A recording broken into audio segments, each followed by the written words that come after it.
말씀은 출애굽기 3장을 보도록 하겠습니다.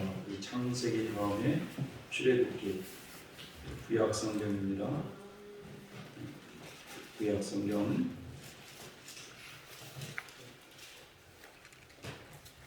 출애굽기 3장 우리 9절부터 14절에 있는 말씀을 다 같이 한번 읽어보도록 하겠습니다.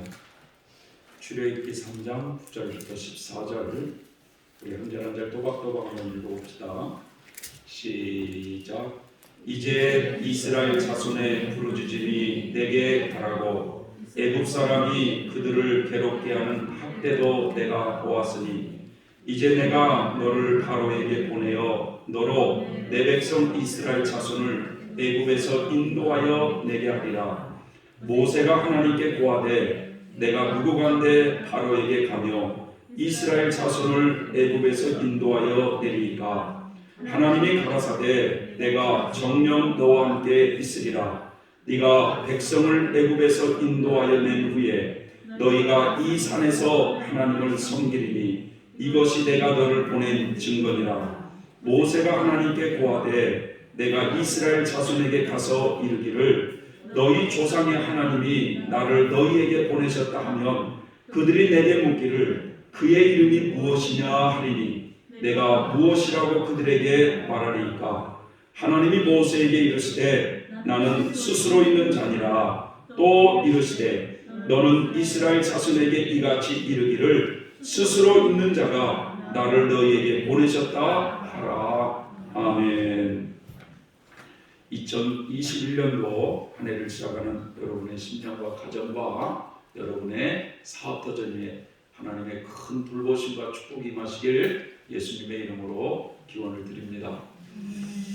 오늘 저는 이 출애굽기 3장 이 부분을 읽었습니다만 출애굽기 1장부터 13장의 내용을 가지고 하나님께서 우리 사람을 구원하시는 원리를 한번 잘 생각을 해보고자 합니다.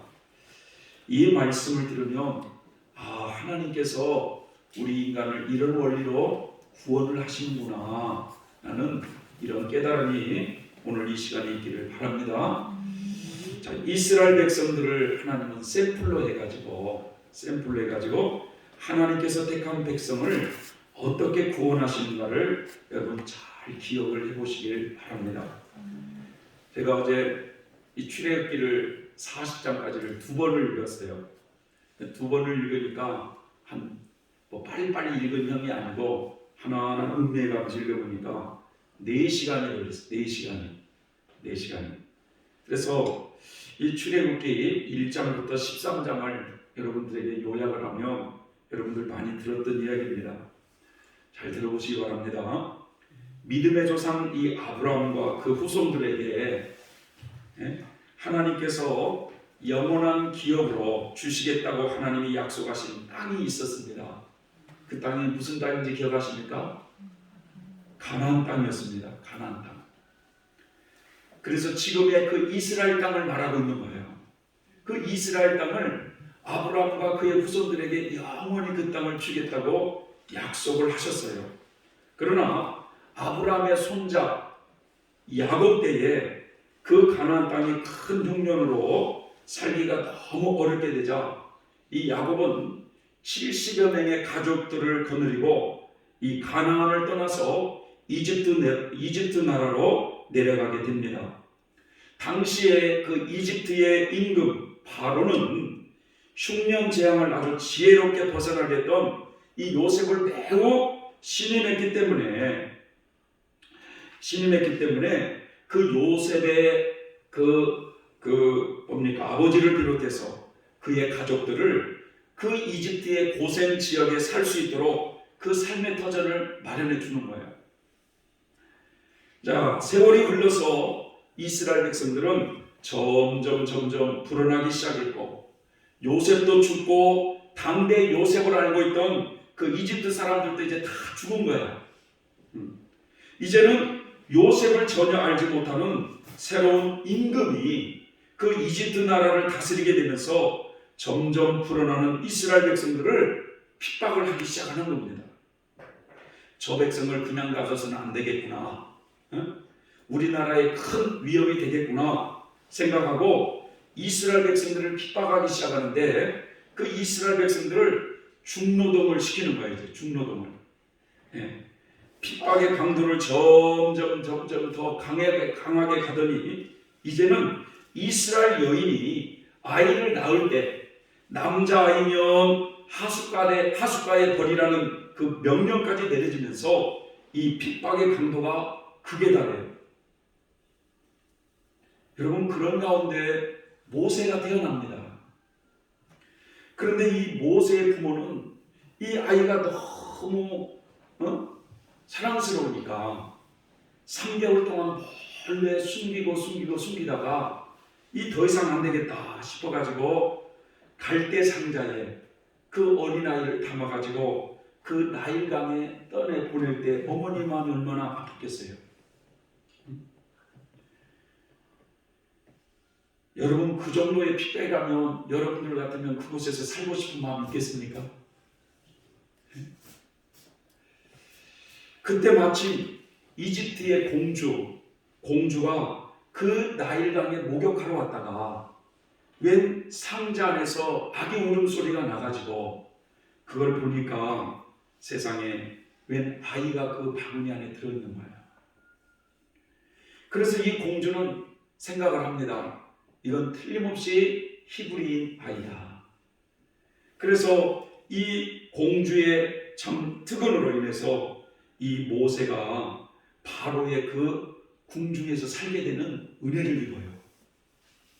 그래서 거기서 학문을 배우면서 모세가 40살이 되었을 때 어느 날 한번 밖을 나가보니까 웬 이집트 사람이 자기 그 히브리 민족을 너무나 막 채찍으로 막 때리는 거예요. 그래서 그게 너무 안타까워가지고 이 동족애가 발동해가지고 그 이집트 사람을 쳐 죽였어요. 모래에다가 파묻어 버렸죠. 여러분, 이 사건이 계기가 되어서 이집트 왕이 모세를 죽이려고 합니다. 그러자 이 모세는 미디안 광야로 도망갔다고 그랬잖아요. 근데 그 미디안 광야가 어디냐? 사우디예요. 사우디. 그러니까 이스라엘이라는 나라 밑으로 사우디아라비아 들어봤죠? 그 다음에 그 또 밑에는 이집트라는 나라가 있어요. 이 미디안 광야 사우디로 도망을 가서 그곳에서 양을 치면서 바로 결혼도 하고 그렇게 사는데, 모세가 거기서 80세가 되었을 때 하나님께서 모세에게 나타나서 이집트 땅에서 저렇게 바로의 핍박을 받고 있는 이스라엘 백성을 구원하라고 하는 사명을 오늘 읽었던 말씀처럼 주시는 거예요. 이 하나님의 사명을 받은 이 모세는 말이죠, 처음에는 내가 누구간데 이집트 왕 바로에게 가느냐고 나는 말도 더디고 뭐 갈 수 없다고 거절을 했어요. 그렇지만 하나님은 모세에게 여러 가지 기적을 베풀 수 있는 능력을 주시겠다고 하면서 이집트에서 고통받고 있는 이스라엘 백성을 구원하라고 보내십니다. 그때 오늘 읽었던 장면에 하나님, 내가 그럼 그들에게 가서 말씀을 전할 텐데 너를 보낸 그 하나님의 이름이 그분이 누구냐? 라고 물으면 내가 뭐라고 대답할까요? 라고 하니까 하나님이 나는 스스로 있는 자다. 스스로 있는 자가 나를 보내서 너희를 구원하려고 한다라고 말씀을 전하라는 것입니다. 그래서 이 모세는 이집트에 내려가서 노예 생활로 고통받고 있던 이스라엘 백성들에게 다가가서 하나님께서 여러분들의 고통을 기억하셨습니다. 하나님께서 나에게 나타나서 아브라함의 자손들이 이 땅을 떠나야 한다고 선포했고 이집트 왕 바로에게 가서 이스라엘 백성을 보내달라고 이렇게 요구를 합니다.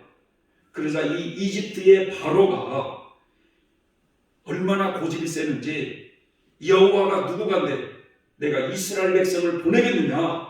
나는 여호와를 알지 못하니 이스라엘 백성을 결코 보낼 수 없다고 거절하면서 오히려 저 이스라엘 백성들이 게을러서 그렇다 하면서 이스라엘 백성들을 더 핍박하기 시작합니다.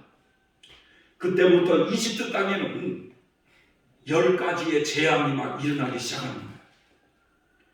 나일 강물이 피로 변하는 재앙이 일어나기도 하고, 막 어디서 올라왔는지 개구리들이 엄청나게 막 올라와가지고 막 그 개구리 때문에 살 수 없는 그런 지경이 일어나기도 하고, 갑자기 무슨 이들이 막 나타나가지고 사람들을 괴롭히고 짐승에게 붙어서 막 괴롭히고, 심지어는 막 파리떼가 막 이렇게 막 날라와가지고 엄청 고난을 당할 때 이집트 임금 바로는요, 그 이스라엘 백성들을 보내겠다고 하다가도 마음이 금방 변해가지고 보내지를 않는 거예요. 그러자 하나님이 더 강력한 하늘의 우박을 내리고 메뚜기 재앙을 내리고, 그러면 이집트 임금 바로가 내가 잘못했다, 이스라엘 백성들을 보내겠다 라고 했지만 또 안 보내요. 그러자 하나님이 최후 수단으로 뭐라고 말씀하냐면, 여호와가 이집트 안에 살고 있는 모든 집안의 큰아들은 다 죽이겠다는 거예요. 심지어는 하녀들의 집안의 큰아들까지 다 죽이겠다고 말씀하고 있고, 심지어는 짐승 새끼들, 짐승의 그 첫 새끼까지도 하나님이 다 죽이겠다는 거예요. 그러면서 이스라엘 백성들에게는 뭐라고 말씀하냐면, 너희가 이 재앙에서, 이 사망 재앙에서 면제를 받기 위해서는 어린 양을 잡으라는 거예요. 그 어린 양을 잡아가지고 그 어린 양의 피를 너희 집안의 문 앞에, 문 옆에 이렇게 피를 다 바르라는 거예요. 그러면 그날 저녁에 이 죽음의 사자가 이집트 전역을 지나갈 때 어느 집을 보니까 피가 묻어져 있어.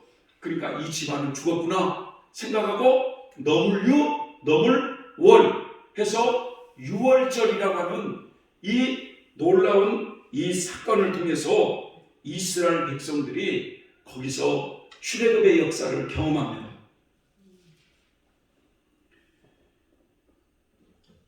그때 이 이스라엘 백성들은 얼마나 감격하고 즐거워하는지 몰라요.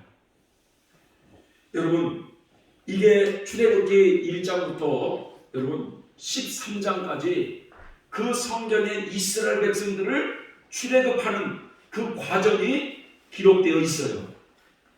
근데 여러분, 여기까지 이 출애굽 전후의 구약의 이스라엘 백성들의 요 샘플을 보면 우리 신약 시대를 살고 있는 우리 사람들이 예수님을 믿기 전후의 생활 모습을 잘 그려주고 있다는 거예요.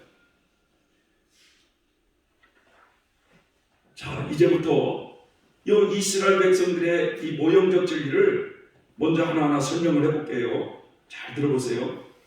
이스라엘 백성들이 이집트에 살면서 여러분 언제부터인가 이스라엘의 백성들이 바로의 탄압으로 고통을 받기 시작합니다. 그런데 이 이스라엘 백성들은 누구냐? 하나님 앞에 구원받아서 천국에서 살아야 될 구원받을 백성들이에요. 그런데 이 이스라엘 백성들이 언제부터인가 이 바로의 탄압으로 고통을 받기 시작해요.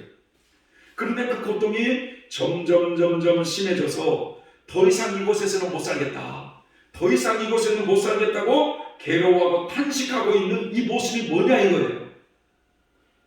이것은 여러분 이집트라고 하는 이 죄악 세상에 살고 있는 사람들이 마귀의 역사로 인해서 크고 작은 환난이나 고통을 받으면서 사람들이 아파하고 낙심하고 고통하고 슬픔을 겪고 있는 이런 모습을 우리에게 보여주고 있는 것입니다. 그래서 어떤 사람은 어느 날 말이죠, 사업의 실패로 빚에 시달리게 되면서 절망에 빠져서 자살을 결심하기도 하고, 그걸로 인해서 가정이 막 무너지기도 하고 사람을 피해 다니기도 하고 참 피말리는 이런 고통을 당하기도 합니다. 자, 배후에서 지금 누가 역사에서 이런 고통을 받고 있습니까? 바로의 탄압이라고 하는 마귀의 역사로 그렇게 고통을 받는다 이거예요. 어떤 사람의 경우는요, 오랫동안 병으로 시달리는 사람이 있어요. 당뇨병으로, 천식으로, 위장병으로, 암병으로, 갖가지 질병으로 고통을 당하는 가운데 절망에 빠져 있는 사람들이 있어요. 자, 배후에 지금 누가 역사에서 지금 그렇게 이 세상에서 낙심과 더 이상 이곳에서 살고 싶은 마음이 없다, 이런 절망에 빠져 있느냐? 바로의 탄압이라고 하는 마귀의 역사로 고통을 받고 있는 것이다 이거죠. 어떤 사람은 가정불화가 생기면서 가정이 깨지고 자살을 결심하는 이런 고통을 당하기도 합니다. 어떤 사람은 불의의 사고로 가족이 죽어가지고 큰 낙심에 빠져있는 이런 사람들이 있어요. 이처럼 각종 사건 속에서 지금 사람들이 이 죄악 세상에서 아파하고 세상에 대해서 절망하고 탄식하는 모습들이 마귀의 역사로 일어나는 바로의 탄압을 받고 있는 것이다 라는 거예요. 여러분, 그 이스라엘 백성들이 이집트라고 하는 그곳에서 바로의 탄압을 받을 때 점점 핍박의 강도가 심하니까 사람들이 절망하면서 더 이상 이곳에서는 살 수 없다 하면서 탄식하는 그 소리를 누가 들으시느냐? 하나님이 듣고 계시더라고요.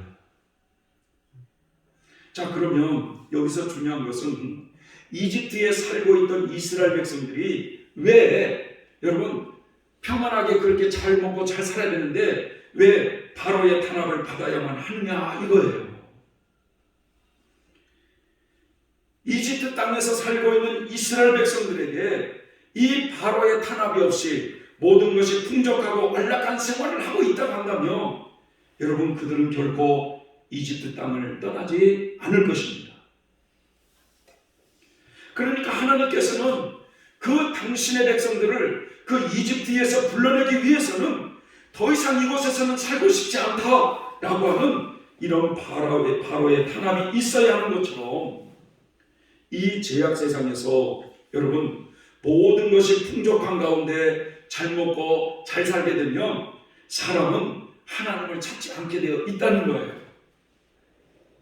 하나님은 우리 인간의 속성을 너무나 잘 아시기 때문에 하나님께서 당신의 자녀로 구원하기 위해서는 먼저 이 세상 속에서 각종 크고 작은 어려움을 사람들에게 허락하셔서 이 세상에 대한 애착, 이 세상에 대한 욕심을 어느 정도 버리게 한다는 거예요. 내려놓게 한다는 거예요. 그래서 우리 사람의 마음을 가난하게 해서 하나님을 찾도록 섭리하신다 이거예요. 이것이 하나님이 우리를 구원하시려고 하는 구원 계획 속에 이루어지는 거예요. 이게 이해되십니까 여러분?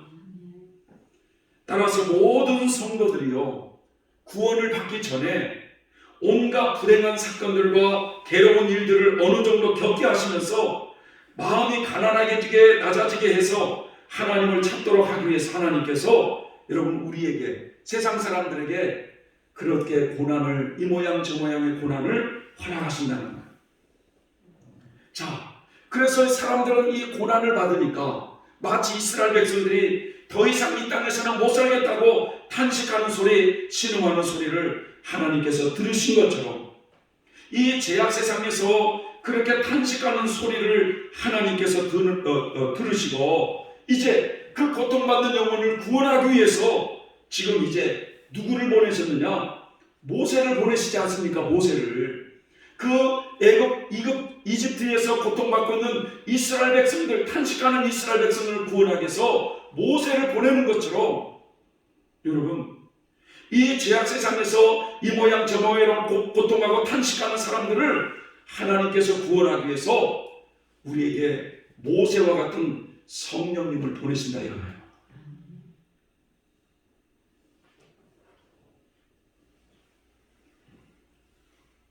바로의 탄압으로 고통받고 있던 이스라엘 백성들에게 드디어 모세가 나타나서 구원의 기쁜 소식을 전해줍니다.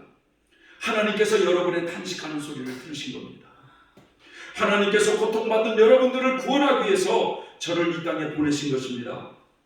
그 하나님은 우리 조상의 아브라함의 하나님이셨습니다. 그 하나님은 전능하신 여호와 하나님이십니다.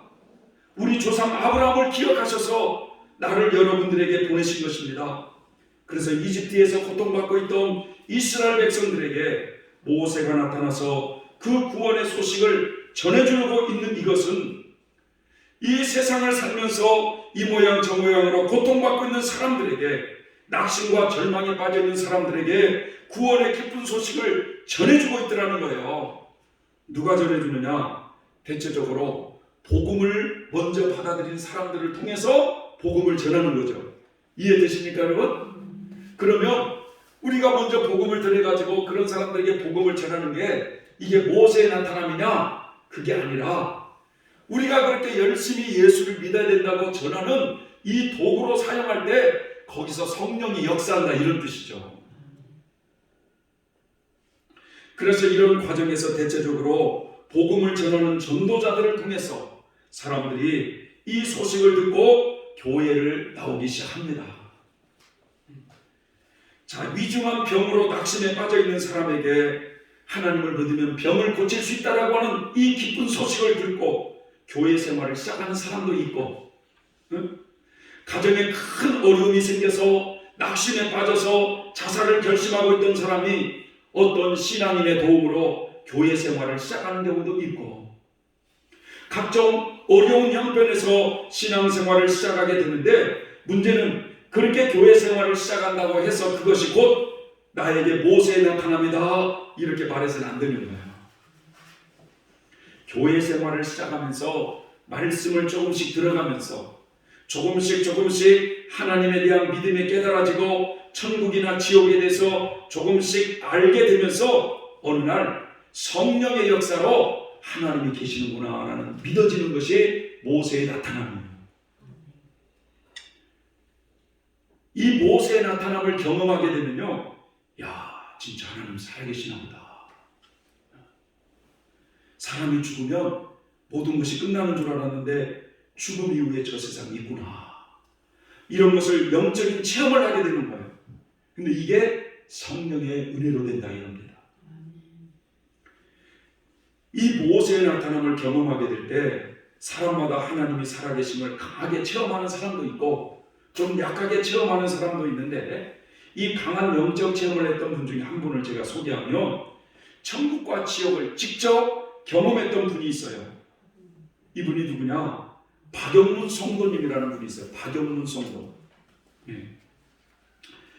이분이 말이죠, 하나님을 만나고 천국과 지옥을 직접 경험하고 난 뒤에 열심히 복음을 전하면서 나중에 말이죠, 저 곡성, 전남 곡성이라고 하는 곳이 있어요.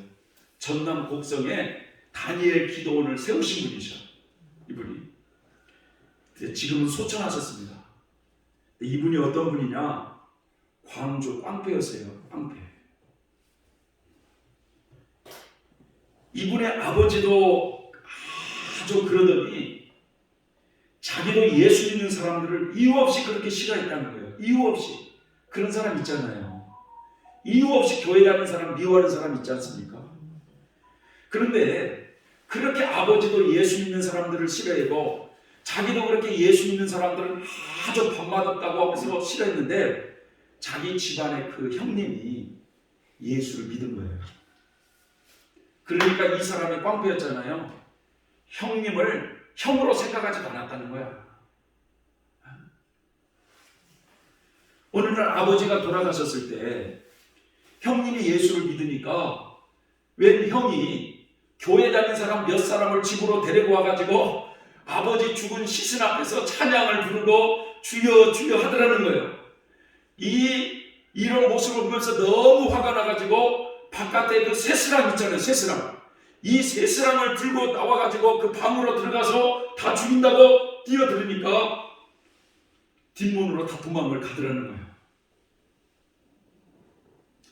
여러분, 꽝패였으니 무슨 가정에 충실했겠어요. 그러니까 이 부인이 고통을 많이 겪은 거예요. 이 어느 날 말이죠, 친구와 술을 아주 양치 다 먹고 친구를 뒤에다가 싣고 오토바이를 타고 이 막 엄청 달렸나 봐.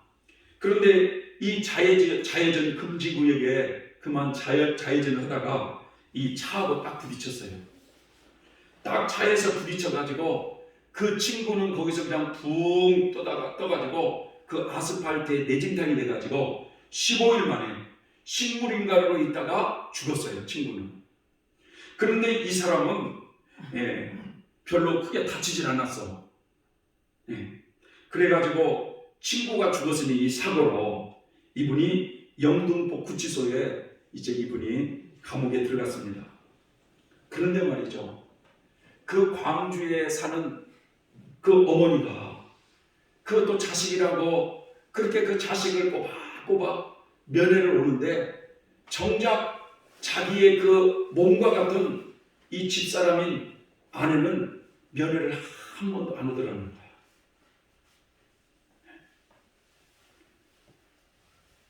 그러면서 다른 사람을 통해서 뭐라고 했냐면 이혼을 해달라고 하는 거야. 이혼. 더 이상 못 살겠다. 그래서 이혼을 해달라는 이 소리에 그만 말이죠. 이제 뚜껑이 열린 거야, 이 사람이. 이분이 출소해서 집을 가보니까 집에 부인이랑 애가 없어요. 그래가지고 친구의 소문을 들으니까 그 집사람이 어느 술집에서 뭐 술을 판다더라, 뭐 이런 소리를 들은 거예요. 그래서 그만 이분이 처갓집 식구를 모조리 죽이려고 이분이 작정을 계획을 합니다. 자기는 그래서 이 구치소에서 나오면 처갓집 식구 모두를 다 죽이고 자기가 약을 먹고 자살하려고 계획을 했어요.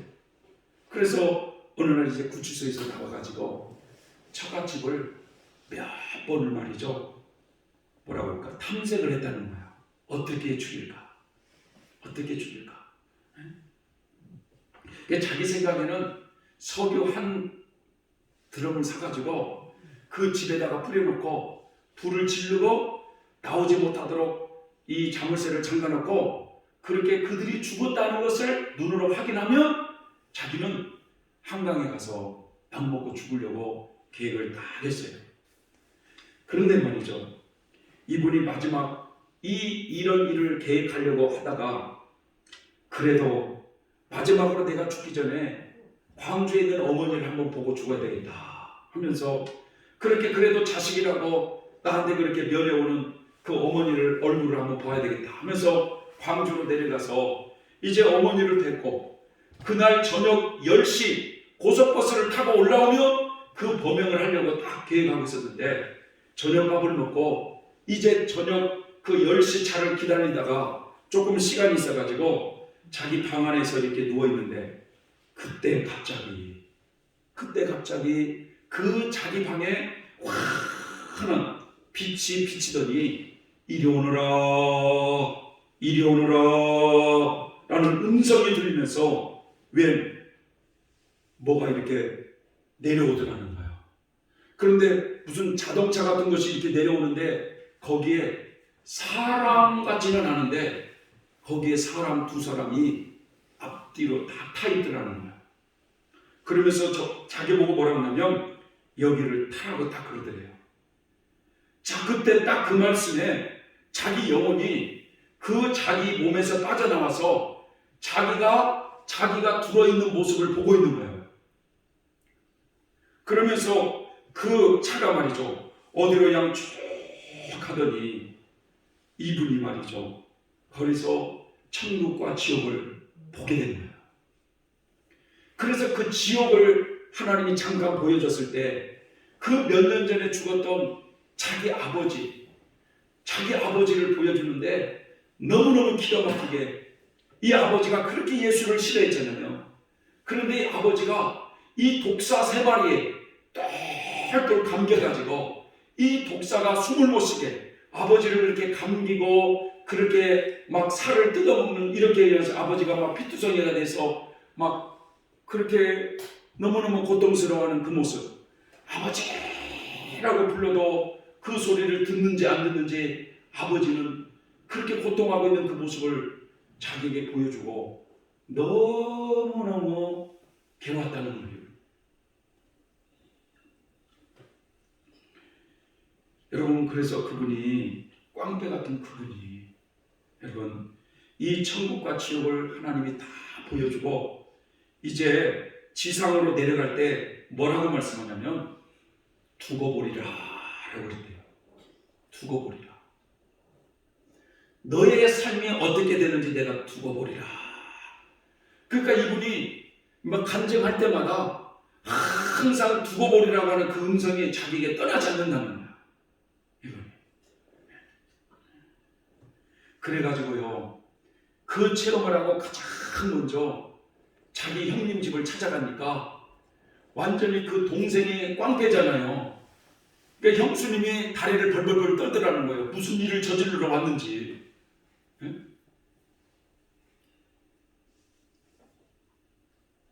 그래가지고 형님한테 내가 이런 경험을 했다고 하니까 형님이 그 얘기를 다 듣고 하나님께 무릎을 꿇으며 주여 감사합니다. 내 동생을 구원하여 주시니 감사합니다 하면서 그 동생을 위해서 18년을 기도를 한 형이었어요. 여러분, 그래서 이 땅에 이분이 경험했던 것이 바로 이 모세의 나타남이 바로 이 천국과 지옥을 직접 경험한 거예요. 이런 사람들은요, 천국과 지옥을 직접 경험하지 않으면 믿을 사람들이 아니거든요. 누가 전도해서 믿겠어요, 이런 사람들이? 신약 성경에 나오는 사도 바울의 경우도 마찬가지입니다. 사울은 구약의 율법에 아주 근거한 아주 철저한 유대교 신자였어요. 그가 기독교는 이단이라고 생각해서 예수 믿는 사람들을 그렇게 핍박하고 감옥에 가두는 일에 앞장섰던 사람이었어요.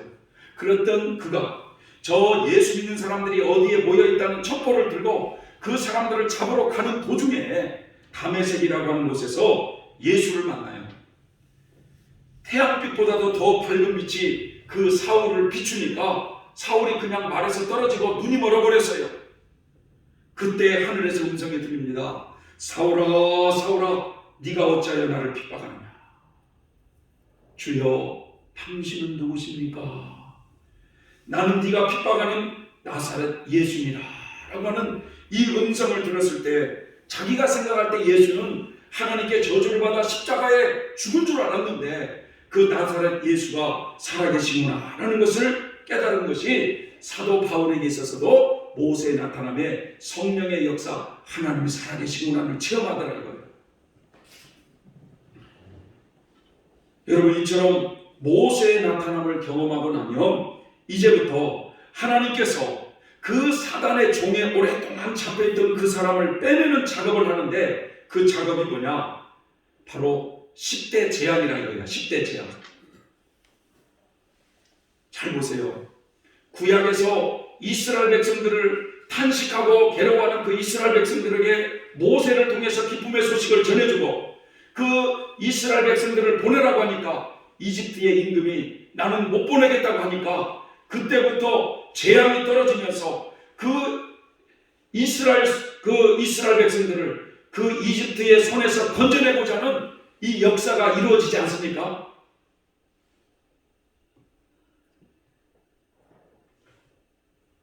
그래서 이제 본격적으로 마귀에게 묶여있던 그 사람이 이제 하나님께서 거기서 구원하시는 작업을 하게 하시는데 이게 이집트에 있는 이스라엘 백성들을 이런저런 재앙을 여러분 떨어뜨려도 이 바로라고 하는 사람이 안 보내주잖아요. 이와 마찬가지로 마귀는 구원받아야 될 사람들을 쉽게 우리에게 놔주지를 않는다는 거예요. 마치 이집트 바로가 이스라엘 백성들을 쉽게 보내주지 않는 것처럼 마귀가 구원받아야 할 사람들을 쉽게 놔주지 않는다 이거예요. 그래서 교회를 가려고 그러잖아요. 밥 먹고 어제 하나님 살아계시는 것 같다 하면서 교회를 가려고 그러잖아요. 그러면 여러분 몸이 더 아프게 해요. 더 아프게. 그래가지고 그 물어보는 거예요. 아니 형제님 왜 주일날 못 오셨어요? 어제 너무너무 아파가지고 못 일어났어요. 마귀가 가만 놔주질 않아요. 이별 지금 이해되십니까, 여러분? 예? 그리고 또 어느 때는요, 마귀가 가만 놔두지 않는 게 뭐냐면, 오늘 지금 교회를 딱 가려고 딱 그러는데 1시간 전에부터 전화가 오는 거예요. 친구들이 온다고 지금 기다리라고. 그런 정욕적인 끈으로 마귀가 우리를 하나님 앞으로 나가는 걸 원치 않는다 이거예요. 그러니까 사람들은 이 모양 저 모양으로 여러분 세상적인 것에 다 이렇게 묶여 있기 때문에 마귀가 우리를 좀처럼 놔주질 않아요. 그래서 여러분 오랫동안 우리가 세속에 빠져있던 사람이 그 모든 것을 끊고 하나님을 믿는다고 하는 것은 사람의 이름으로 되는 것이 아니라 전적인 하나님의 강권적으로 불러주셔야 되는 거예요. 이게. 그러니까 말이죠. 어느 성도들은 어떤 분은 교회를 나오려고 하는데 맨날 친구들이 가족들이 이렇게 해가지고 잘 못 나오니까 이제는 어느 권사님이 내가 주일날 갈게요. 집 앞에 있을게요. 그러면 내가 알아서 간다고. 그렇지만 여러분 이 공중권세 잡은 마귀가 잘 놔주질 않는다는 거예요. 그런 사람들이 어느 날 여러분 예수님을 믿겠다고 교회 나갈 때 그래 마귀가 잘 가라 이렇게 할까요 여러분? 절대 그렇지 않습니다. 이런저런 이유로 다 여러분 믿음을 가지지 못하도록 회방을 해요. 그런데 여기서요 하나님은 결국 그 사람을 놓치지 않는다는 거야. 왜냐? 지금 하나님과 그 이집트의 임금이 씨름하고 있지 않습니까? 내 백성을 보내라 하니까 안 보내겠다. 보내라 안 보내겠다 하니까 이 이집트가 굉장히 처맞잖아요 지금. 예? 마귀가 쳐 깨져야 되는 거예요. 쉽게 말하면. 결국은 하나님이 승리를 해요. 그래서 하나님께서 이 과정을 통해서 이제 어느 정도 세상의 줄을 끊게 하시고 하나님에 대한 믿음을 갖도록 준비시키는 과정이 이런 10대 재앙들이다 이거예요. 그러니까 우리는 그 구약 성경에 그 모세와 그 이집트 바로가 막 보내라 못 보내겠다 그런 걸 보면서 이거 뭔 내용이냐 이게 도대체 이걸 보면은 이게 바로 하나님의 백성들을 구원하는 원리를 읽을 줄 알아야 된다는 거예요.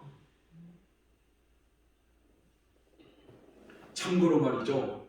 이 모세의 나타남을 경험할 때부터 출애굽할 때까지 기간은 빠른 성도는 며칠 안에도 있지만 대체적으로요. 한 달이나 한 달 반 정도의 그 기간이 걸려요.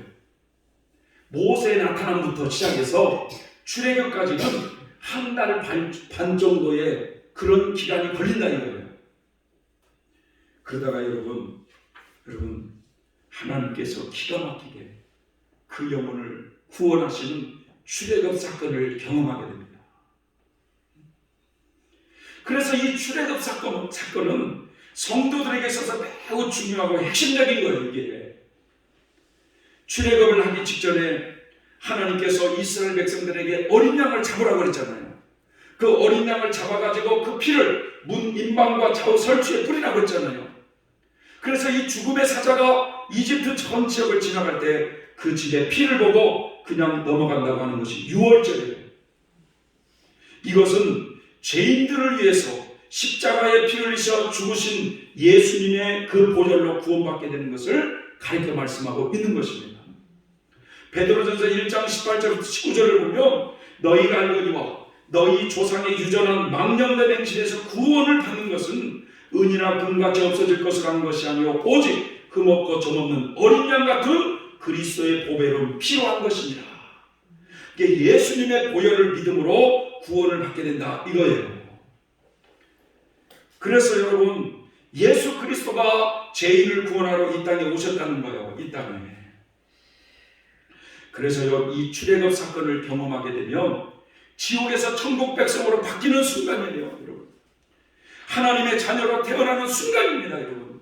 하나님 나라의 생명책에 기록되는 순간이에요.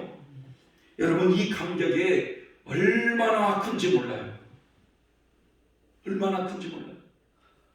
그래서 성인들은요, 이 출애굽의 감격, 이 주님에 대한 첫사랑의 감격이 천국 가는 그날까지 식어지지 않는다고 하잖아요. 식어지지 않는다. 이 출애굽 사건을 경험할 때 여러분 사람마다 다릅니다. 대체적으로 늦은 나이에 예수님을 영접하고 이 출애굽을 경험하게 되면 여러분 뒤집어지는 역사가 일어나는 거예요. 뒤집어지는 역사. 이게 마치 깡패가 예수님을 믿었을 때 뒤집어지는 역사가 일어나는 거죠. 저 이천성 그 목사님이라고 하늘산 기도원이라고 있잖아요. 이분도 뭐 그 이성보 목사님이 집회할 때 거기를 완전히 묵사하라고 해방시키기 위해서 거기 갔다가 거기서 거꾸라진 거 아니겠어요?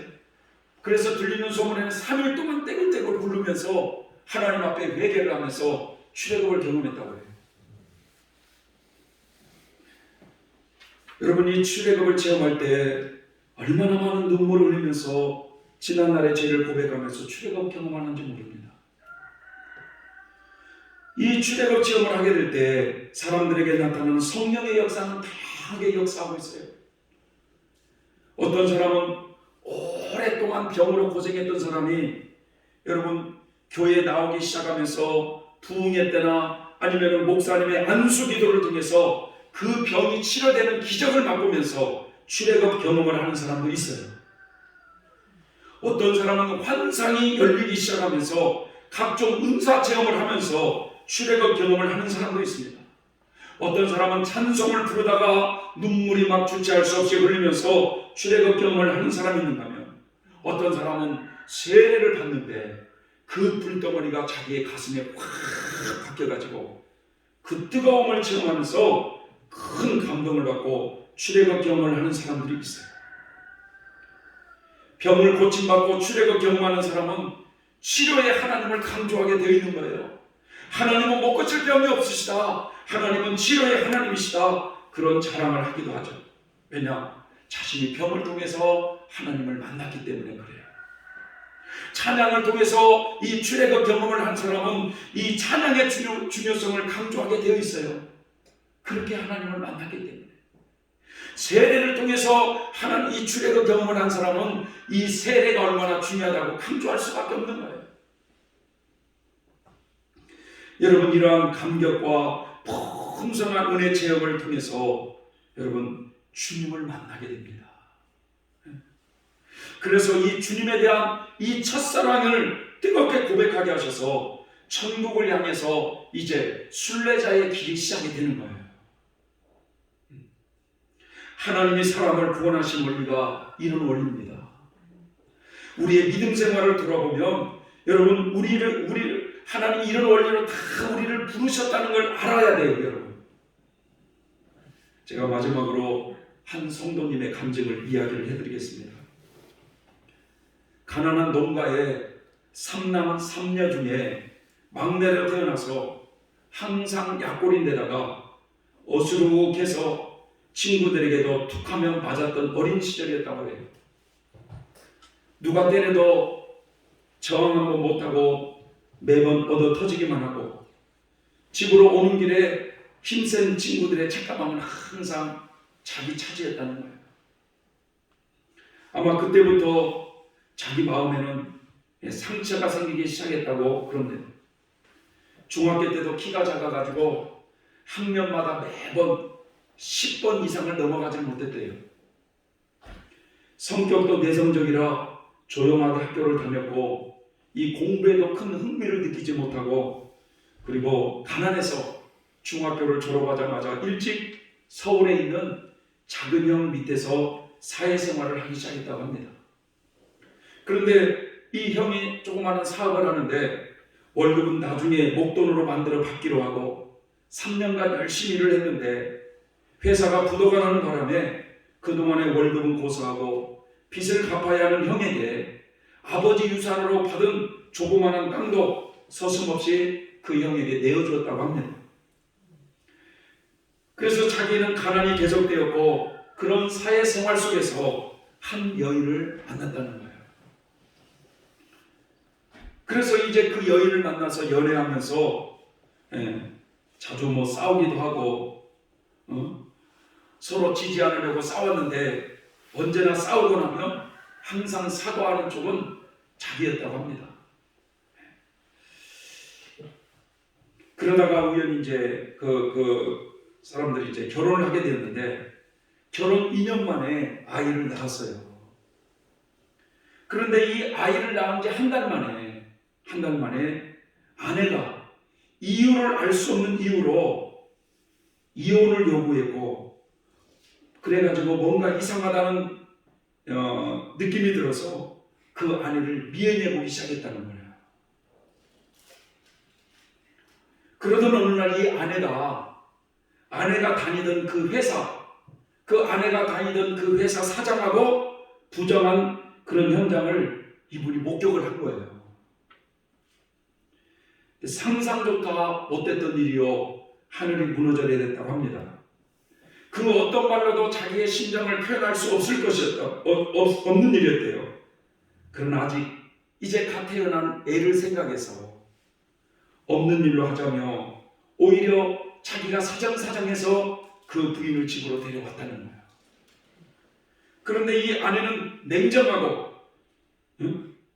분명하게 내가 싫다면서 열흘도 안 돼서 또 집을 나가버렸더라는 거예요. 그래서 이 아내를 찾아 한참 몇 날 며칠을 헤매다가 어느 날 그 아내가 그 사장하고 어느 가게에 함께 앉아있는 모습을 본 거예요.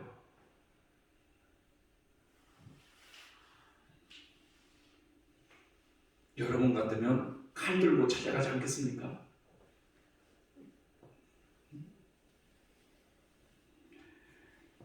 그 뒤로도 말할 수 없는 실망과 이해할 수 없는 일을 겪었고, 결국 최종적으로 그 아이의 양육권을 아내에게 넘겨주고 모든 것을 정리했다고 해요. 자, 이 일을 겪으면서 원망을 많이 했다는 거죠. 왜 나에게 이런 일이? 왜 나에게 이런 일이?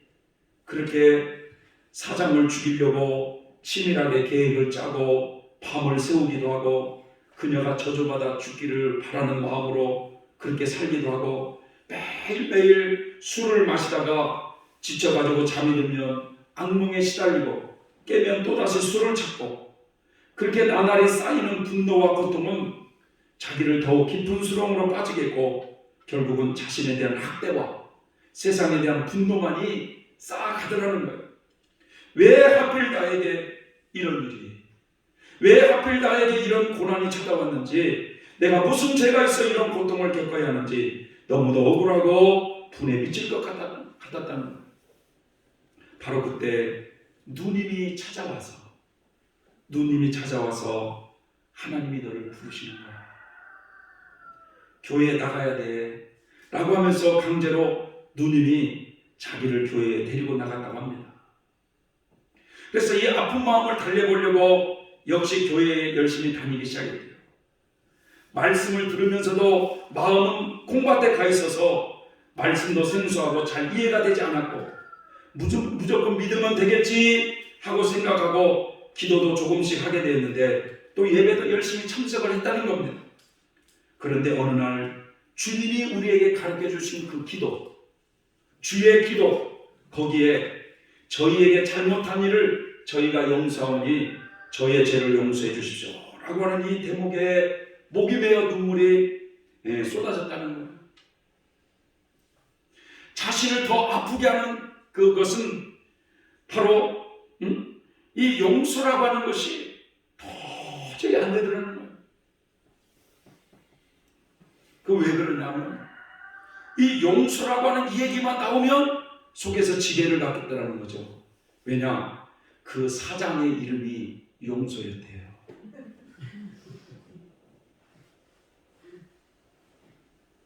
사장님의 이름이 용서였대요. 그러니까 이 용서라는 단어만 들어도 얼굴이 화끈거리고 분노가 막 치밀어 오는 거예요. 하지만 언제부턴가 자기를 돌아보면서 아내를 이렇게 만든 것이 내 탓이었구나 하면서 아내의 마음을 조금씩 이해를 하기 시작했대요.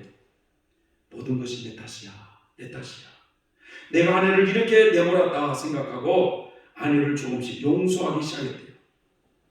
그러다 보니까 마음의 평안을 찾기 시작하면서, 그러면서 이제 그렇게 좀 세월이 흘러서 아내에게 이제 통화도 하면서 우리 아이를 생각해서 다시금 합치자고 말하면 아내는 아직은 아니라고 그런다고 그래요. 내가 신앙 안에서 변화되어 가면 아내도 역시 변화되어 가리라 믿으면서 콩나물에 물을 주면 물은 싹 빠져버리지만 어느새 그 콩나물은 조금씩 자라간다고 하는 이런 모습 속에서 하나님이 자기를 조금씩 변화시켜 갈 줄로 믿는다고 그런 고백을 하셨어요. 성도 여러분, 우리의 삶을 보면 어느 날 부인의 외도로 하늘이 무너져 내리는 고통을 맛보게 되었고 가정이 깨지는 아픔이 있었지 않습니까? 그렇게 인생의 큰 고통 가운데 어느 날 누님이 다가와 교회에 나가길 보냈고 그로 인하여 조금씩 주님의 말씀을 들으면서 남을 용서하게 되면서 신앙의 발을 내딛게 되는 모습을 봤어요. 그렇습니다, 여러분. 어떤 사람은 사업의 실패로, 어떤 사람은 병으로, 어떤 사람은 가정의 불화로 다양하게 인생의 고통 가운데 있을 때 왜 나에게 이런 일이, 왜 나에게 이런 일이 일어나는가 수없이 원망하고 불평도 하지만 지금 돌아보면 나에게 그런 아픔이 없었더라면 내가 하나님을 찾았을까? 과거에 나에게 그런 고통이 없었다면 내가 하나님을 믿었을까? 어떤 신학자는 말합니다. 우리 인생에 있어서의 고난은 하나님이 나를 부르시는 확대경이다 라고 말을 했다는, 하나님이 나를 부르시는 확대경이다. 사람은 마음이 가난해져야 하나님을 찾는구나. 하나님께서 우리 인간을 부르실 때 이런 원리로 부르시는구나 하는 것을 여러분 깨달으시기 바랍니다. 코로나로 인하여 많은 사람이 환난을 당하고 있어요. 고통을 호소하고 있습니다. 저렇게 힘이 있다고 저렇게 강한 나라라고 하는 미국이나 저 유럽을 보세요. 코로나로 인해 속수무책이에요 지금. 여러분, 이렇게 인간은 연약합니다. 인간이 그 백신을 만들어가지고 잡아보려고 하지만 또 생각지도 않게 무슨 변이가 일어나가지고 또 이렇게 어려움을 주고 있다고 그런 말을 하고 있지 않습니까? 여러분, 힘들고 어려울수록 우리는 하나님을 찾아야 됩니다. 그것이 살 길이에요. 환난 날에 나의 이름을 부르라 내가 너를 건지리니 네가 나를 영화롭게 하리라 하시는 이 환난을 당했을 때 하나님을 찾으라는 거예요. 그러면 내가 너를 건져주겠다는 거예요. 여러분, 2021년도 이제 새해를 시작하면서 올 한 해도 어떤 어려움들이 우리에게 밀려올지 몰라요. 코로나가 언제 끝날지 우리는 아무도 알 수 없어요. 그러나 중요한 것은 이 모든 이 환난을 주관하시고 섭리하시는 이 하나님의 손 안에 우리의 살 길은 하나님을 찾는 것입니다. 특별히 이 하나님 은혜 안에서 우리의 삶이 새로워지고 기쁨과 성령으로 충만한 한 해가 되시길 예수님의 이름으로 축복합니다. 기도하겠습니다. 사랑의 하나님 아버지, 감사합니다. 우리가 이 성경을 읽으면서 하나님이 택한 백성 이스라엘 백성들을 저 이집트에서 구원하실 때 그 구원의 원리를 통해서 하나님이 이 세상 사람들을 구원하시는 구원의 원리를 살펴봤습니다. 깨달을 수 있는 은혜를 더하여 주시고 하나님, 지금 여러 가지 힘들고 어려운 이런 사방의 우겨쌈을 당하는 어려움은 하나님이 나를 부르시는 확대경이라고 하는 소리를 우리가 귀를 기울이며 하나님을 찾는 저희들이 되게 하여 주시옵시고 2021년도 한 해도 환난 날에 나의 이름을 부르라 내가 너를 도우리라고 하시는 주님의 말씀을 의지하며 하나님을 간절히 찾고 두드리는 우리 모두가 되게 하여 주시옵소서. 예수님의 이름으로 기도 올려옵나이다. 아멘. 340